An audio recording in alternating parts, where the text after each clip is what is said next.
Yes,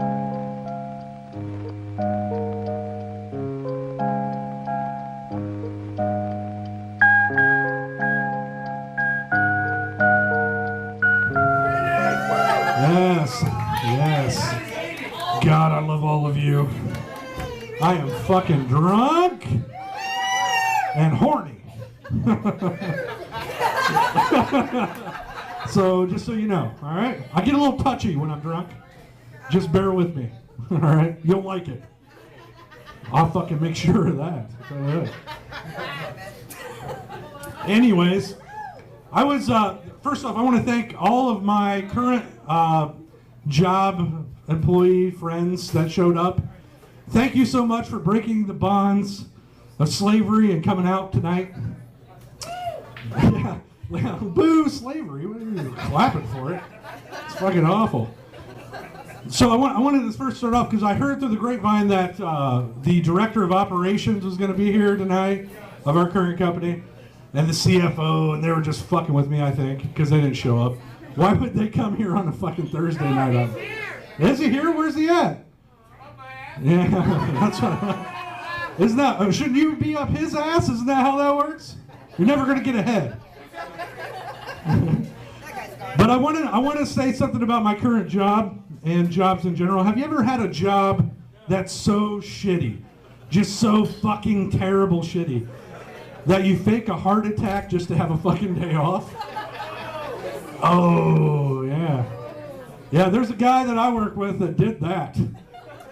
And he fucking committed, man. He fucking committed to that heart attack. He was not walking up going, oh, I think my left arm's a little numb. I need an ambulance. Motherfucker took his shirt off, ran around the hallways screaming, I'm having a heart attack.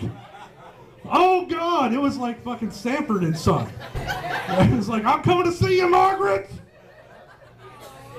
And then he just fell on the floor and laid there for like half an hour because we're in the middle of nowhere where we work. And so it took like 30 minutes for a fucking ambulance to show up. But he's fucking selling it, dude. He's laying there going, I can't feel my legs. My legs are numb. Which I don't think is a heart attack. I just think he's way too fat. I don't know. He's a workout or something. But I'm not saying that where I work at is ran like a fucking sweatshop in Thailand, but it's kind of ran like a fucking sweatshop in Thailand, all right? If these motherfuckers could hit your fingers to make your keyboard fingers go faster with cane pulls, they'd fucking do it, with no question. They'd be like, get back to work. No downtime. No downtime for you. And I'm not saying it's like a Nazi concentration camp at all. But it's kind of like working at a fucking Nazi concentration camp. There's no freedom. You're not an individual where I work. You're a fucking number.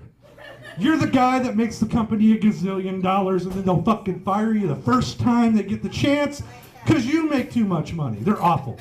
Awful people. Oh, shit.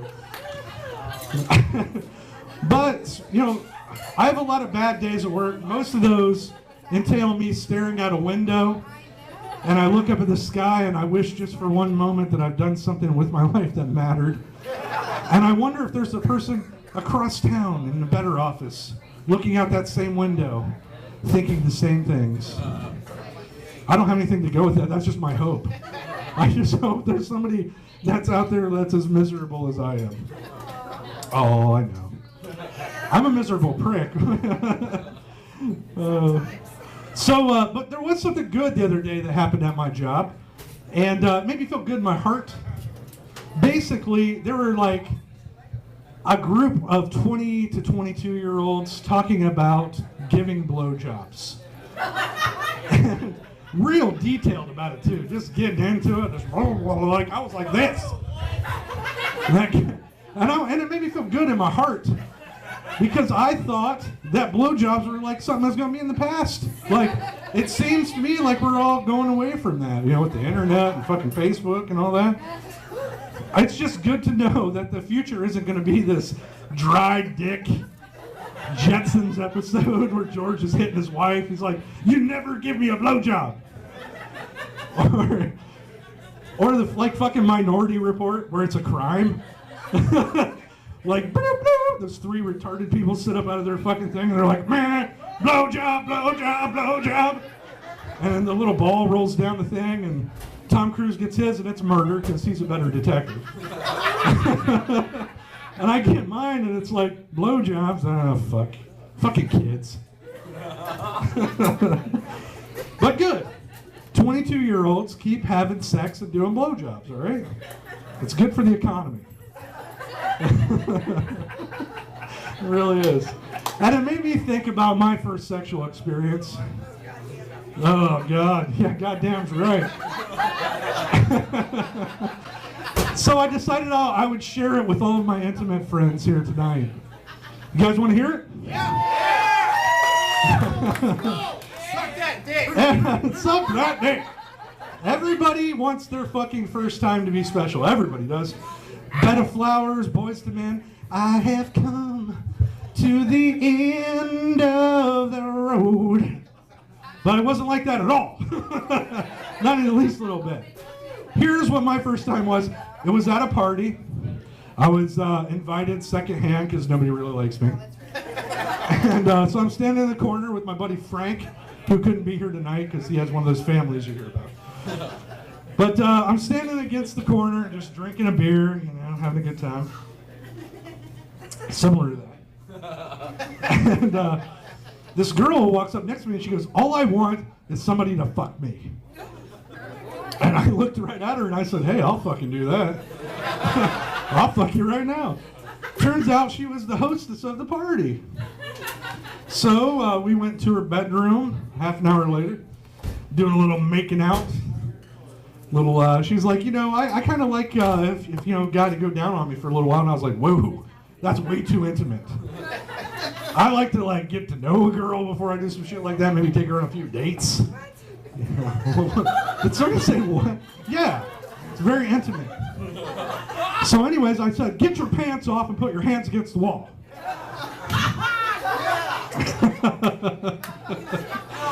Oh, I did, most certainly. And I'm going to town doggy style because that's how I saw it in a porno, and I figured that's how you should probably do it. And I'm looking around this room because I'm trying not to come, because if you know it's your first time, you know you're going to come early, but you don't want to come too early. So I'm going to town and I'm thinking of everything like, oh, this fucking room's small. Don't come, don't come. And then I look over and there's a tiny little bed. And at first I thought it was a doll bed. And I was like, that's fucking weird. What a weirdo. And then I was like, wait, that's a kid's bed. So I go, hey, there ain't no kids in here, are there? And she's like, oh, I have a son. Oh, so he's not here, is he? Like, I just imagine this kid popping up out the back going, are you my new daddy? Can we go to the park? No, we can't go to the park. Go to sleep. Ah! But no, he was with his real father, who in this scenario seemed to be parent of the year. So I'd like to say I finished, we kissed, we ended up marrying, but that never happened. I was trying to finish. And my buddy Frank, who I mentioned earlier, had been making phone calls on this young lady's telephone because this is the late 90s and nobody had a cell phone, so he's just making random calls with people, entertaining himself. My friend Derek Collins, who's here in the audience, calls him back and wants to talk to me mid-coitus. That's right! That's right! This is the truth! Yeah. And so Frank throws the phone. First he knocks, which was courteous of him. So again, this is my first sexual experience. I'm like a motherfucking Jedi now. I went through all the shit, right? But I hear this. Hey man, Derek wants to talk to you. And I'm like balls deep. I'm going to town on this. I'm like, hey, I can't stop. Just throw the phone in. The phone hits the wall, then the bed. I pick it up, talking to Derek. Derek's like, are you fucking somebody right now? And I go, yeah. He's like, good for you. Now you got to come out to Josh Palmer's house later on tonight. We're going to talk about it. Josh Palmer was our go-to guy at the party. We would hang out at his place. And I was like, you know what? I will be there, but give me about 5 minutes. He's like, all right, good man. He hung up. So, so I finished up and didn't tell her my name and left. That was my first sexual experience. Yeah, it was true. That was all true. How old was I? That's none of your goddamn business, sir. 18. That's private. No, I was 19 years old. I know, right? Yay! I was like I was doing it on purpose. I just couldn't get anybody to fuck me, or it would have been happening at 12. Oh shit! But so I watched that new Miley Cyrus Wrecking Ball video like 70 times now. Yeah, good man. Yeah. And I've watched it with the volume down. I still don't know what the song is. I guess she's on a wrecking ball. I don't know. Metaphorically, your guess is as good as mine. My only problem is it's like I watch it. I kind of want to jerk off, and I'm like, I've done better than Miley Cyrus. Like if I'm jerking off to her, this video, it's more about how much money I could have if I was dating her. It's less about because I've done better than Miley Cyrus. She's just a dirty hillbilly. They're all over the fucking place. I can just have a dirty hillbilly tonight. I can just drive right down to VIP. Oh. Yeah, I'll fucking dirty hillbilly tonight from VIP. But for me, it's more about the money. Like, I'd like to just own some of the shit she owns. I want a wrecking ball. And a giant hammer. I never thought destruction equipment could be so hot until I started licking on it. I'm like, oh, you know what? Wrecking balls are kind of hot. I'm gonna get one of those for my bedroom. Put it up top my bunk bed. Yeah. Oh, wrecking balls. So some people tell me, they say, Randy, we've listened to your stand-up comedy several times and we don't think you're edgy enough. You're not very edgy. And I say, to that I go, what do you mean by that? They're like, you don't have any race jokes. You don't do any jokes about race at all. I'm colored. I think that's what they meant, but thanks. So I decided tonight I would do a race joke. So I'm going to do one. Here we go. Hey, can you start with an Indian? No, I'm not going to start with an Indian. I fucking hate white people. I'm an Indian. He's an Indian. All right. And you're like a real Indian too. You're from India. This guy is taunting the shit out of me right now. What I was going to say, sir, was that I hate white people. I do. I fucking dislike them. They ruin everything. They've been stealing things since time began. Oh, yeah, you are right about that. Yeah, my man. Give me a little pound on that one. Yeah. Here, pound the hand. There you go. Good man. Good man. Fucking white people. They're just terrible. Thanksgiving is coming up. Let's think about that. Thanksgiving for a second. We came here, thought it was the Indians. Good job, Columbus. Fucking calls everybody Indians. They teach us all kinds of neat shit. We steal that. And then we give them dirty blankets and we say, hey, have fun on the Trail of Tears, motherfuckers. There are 4,000 Indians left. They're not even Indians, they're natives. They lived here. We just came here and stole all their shit. Yeah. All right? What is wrong with that? What's wrong with that? Yeah, you're right, that's capitalism and we pride ourselves on that. But I, as a white person, have ruined things myself. One of which was a big party, a big house party. The only dance move I'm familiar with is Thriller. It's the only thing I know how to do. It's the only thing I care about. So I went to a party. This was about 5 years ago when all the rap and hip hop was happening. And I walked in and the music's going and it's some rap song I've never fucking heard in my life. I'm like, I'm gonna fucking walk through this whole party doing Thriller. So I was like,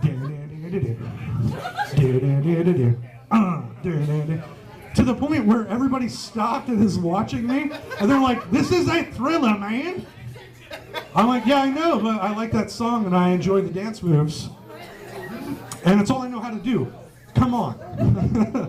So we ended up all dancing to Thriller at the end of the night. That was pretty cool. There's no more joke. That's just how I ruined the party. They asked me to leave after it was over. They're like, excuse me, man, nobody invited you. We don't know who you is. So.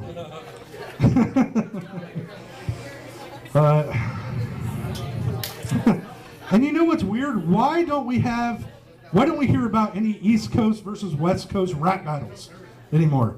Like, what happened to that? You guys remember those? Well, not all of them died. Some of their posse has to still be left, right? I mean, so the two best rappers died. Okay. But what about, like nobody took up the torch ever? Like, nobody was sitting around going, Notorious B.I.G. was right. And then they just stopped. What did they shake hands? And now everybody's Snoop lying. I'm going to go do reggae, some non-violent things, okay? No, that's boring. Nobody wants to fucking hear that. Anyways. Oh, people. To continue the Facebook hate that Fish said earlier, stop posting about your children on Facebook. Nobody gives a fuck if your kid went to take a shit. Nobody. Not a goddamn person cares except for your mom and dad. All right? That's it. That's all I have to say about that. Nobody cares. Stop with your fucking kids. Unless they play piano in a concert hall, my man, that's what I want to hear about. I don't want to hear your kid took his first steps. That's what kids do. They walk, they talk, they shit, they fucking consume. If they do something special, then tell me about it, That seemed angry, and I'm sorry. But stop doing it. I fucking hate it. All right, well, let's skip that one. Facebook statuses didn't work. Some people ask me sometimes, they say, Randy Woden, why don't you have kids? They say it just like that, too. They go, Randy Woden, why don't you have children? And it's excited Southern women, usually my aunts. And I say, listen, Aunt Glenda, here's why I don't have kids. Because I paid attention in 8th grade health class. You can't get a fucking bedspread pregnant. All right? Oh, it's quiet. No, everybody comes on a bedspread now. Bread spread? Now and then. Oh, shit. But I don't like them, kids. And you know what else? You know what grinds my gears? I'll tell you, Jeff Farthing. I'll tell you right now. And that is grown women referring to their fathers as daddy.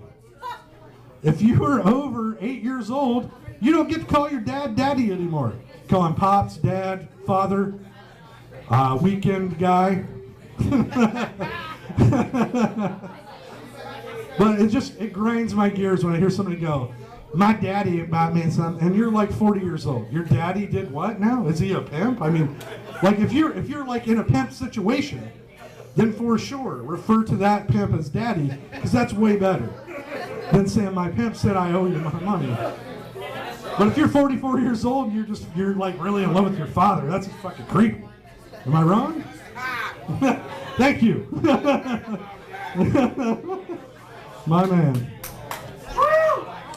I went to donate sperm one time recently, and here's what happened with that. They asked me employment, and I wrote down bill collector, and they said no thanks. They literally shook my hand and said, good luck to you, sir. The blood donation center is right down the road. So that's just a public service announcement. If you are a bill collector, you cannot donate sperm. Sorry. But those of you that know me may know that I'm an atheist. Oh, that's quiet. That's quiet. Uh-oh. He's an atheist too. All right. All right. Well, I'm going to yell at these people. Oh, shit. All right. Well, I was just going to compare Jesus to a Dungeons & Dragons character that I would have created when I was 13. Yeah, I mean, seriously, think about it. He's the Father, Son, and the Holy Ghost. Boom! Roll them 7 die. Done. 7-sided die. I never played Dungeons and Dragons. 20. I was 13 die off. I should have done my research. I'm just saying, and let me explain something to you about Jesus Christ, okay? Real quick. I'm not going to get too preachy on you. I'm just going to say, if he was a real person, then that's a big F. If he was real, he most certainly would want health care for everyone. He wouldn't be nickel and diamond motherfuckers at the temples. He wouldn't be at a leper colony and say, listen up, lepers. I'm going to fix all your skin problems, but that gangrene is a pre-existing disposition. Thank you very much. She knows what I'm talking about. She gets it. She gets Jesus' teachings, okay? She gets it. Pre-existing condition. I'm not going to fix your gangrene, but I will fix your leprosy. I'll give you your fingers back. But the gangrene you'll have to live with. I doubt Jesus would be like that. That's all I'm saying. And he sounds like a Dungeons and Dragons character. Thank you. All right, well, since this is going so well, let me tell you a little thing about boner pills. Boner pills seem stupid to me, and here's why. I've had a boner most of my adult life, and it seems like a nice respite, right? Good word. Respite. To not have a boner constantly or have to worry about hiding said boner. So, when I'm in my 50s and I don't get a boner anymore, I'm not taking any fucking pills. That's all I'm saying. I had nowhere to go. I just wanted to put my disdain for boner pills on a public forum. We got it. Noted. One more thing I'd like to say before I finish, and which is that's what she said. All right, is that I read online that the Hunger Games came out tonight. The new Hunger Games film. Are there any fans? Yeah, Hunger Games. Oh, woo! Aaron, are you kidding me? Subway has Hunger Game themed sandwiches. That is not made up. That's a true fact. Hunger Game themed sandwiches. To which I ask, is that something you should really do? Like, children in Africa are really dying of hunger. They really have literal Hunger Games where they break a stick off and they fight each other for a bag of rice. And you're going to go to Subway and be like, hey, give me that Mockingjay. Oh, yeah, put a little extra pickle on that shit. Mm-hmm. And then you eat it in your fat house with your fat wife.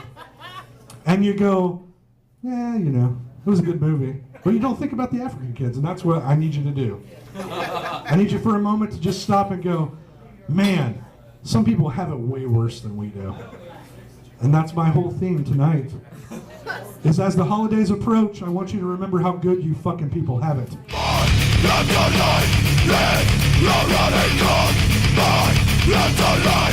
light,